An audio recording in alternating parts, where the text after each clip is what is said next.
Senator Garvey. Our next speaker, Senator Paul Gavan, please. Nice to see you. Thanks for coming in this afternoon. You won't be surprised that I'm going to raise Shannon Airport. I know we've had a number of conversations in relation to it. And I know you're very well aware of the crisis, how it's impacting across all of the sectors. And I want to acknowledge, in fairness, the supports that have been put in place to date, although clearly we'll need to go further. The situation in Shannon is more intense, though, because of the fact that we have this flawed structure that's operated for the last 8 years now, whereby Shannon was deemed to be an independent airport. It's deeply flawed. The good news is that since the last conversation, we now have all-party agreement on that fact, because we know from the Oireachtas report from the Transport Committee, one of the recommendations is, and I'll just read it out, recognising the very significant shock to the aviation sector, the committee recommends the re-establishment of a state airports authority encompassing Dublin, Shannon and Cork airports to lead the recovery in a balanced way. Now, that's signed up to by every political party in this chamber, and I welcome that. Minister, I am asking you to act on that. The idea that an airport can recover on its own after such a pandemic, it doesn't make sense. The idea that we still pit Shannon in competition against Cork, that we pit Shannon in competition against Dublin, it's absolutely ludicrous. And we know it will end in failure. We know that it has been failing long before the COVID crisis. We only have to speak to the staff in Shannon, who are now paid, just to remind you, broadly about 30% less than their counterparts in Cork because of the ongoing financial crisis in Shannon.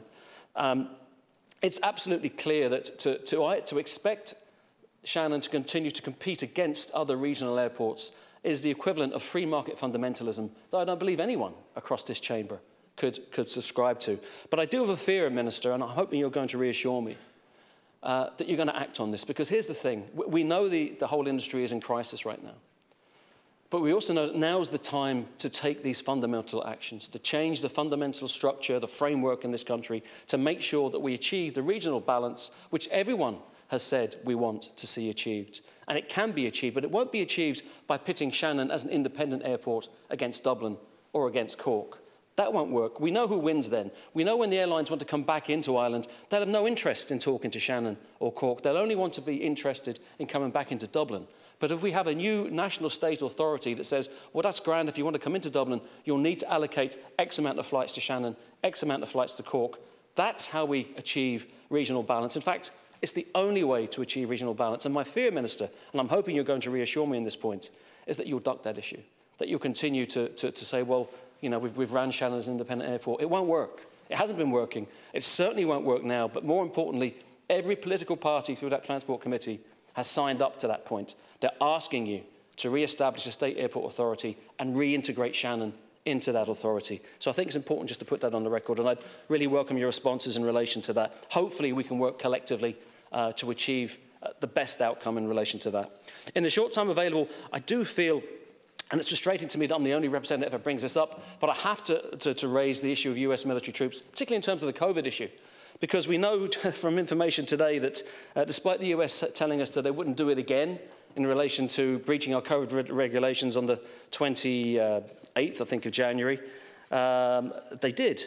They confirmed to John Brady, Simon Coveney confirmed earlier today that they breached regulations on the 11th of January. 59 US military personnel arrived at the airport, did not complete passenger locator forms.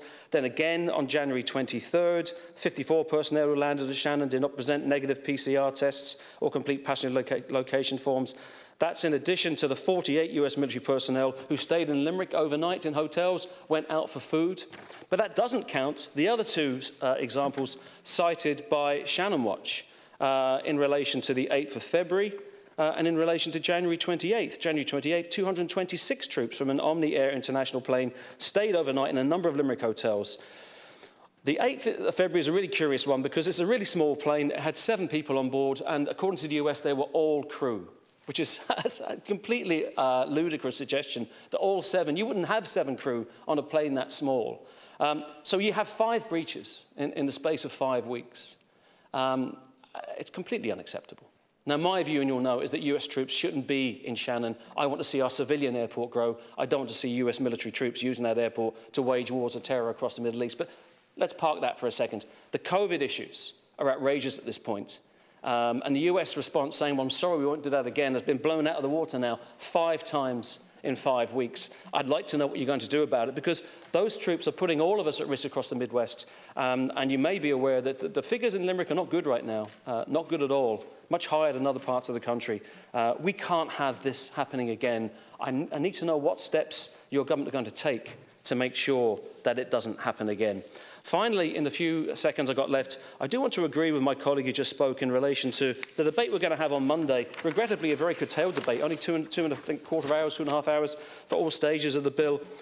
It does puzzle me, genuinely, why we don't incorporate mandatory quarantine across a much wider range of countries. It worries me, frankly, because we know from listening to scientists that these variants are a particular threat to this progress that we are making at the moment, thankfully, to hopefully get the numbers down and hopefully open up society. It's not going to work if we don't be serious about mandatory quarantine. And to my mind, we'll have this debate on Monday, I know, you can't be serious if you're saying, well, we'll just pick these countries here. There isn't a rationale about the countries that are excluded at the moment, including some of the most prevalent countries in terms of COVID. So again, I welcome your comments on that.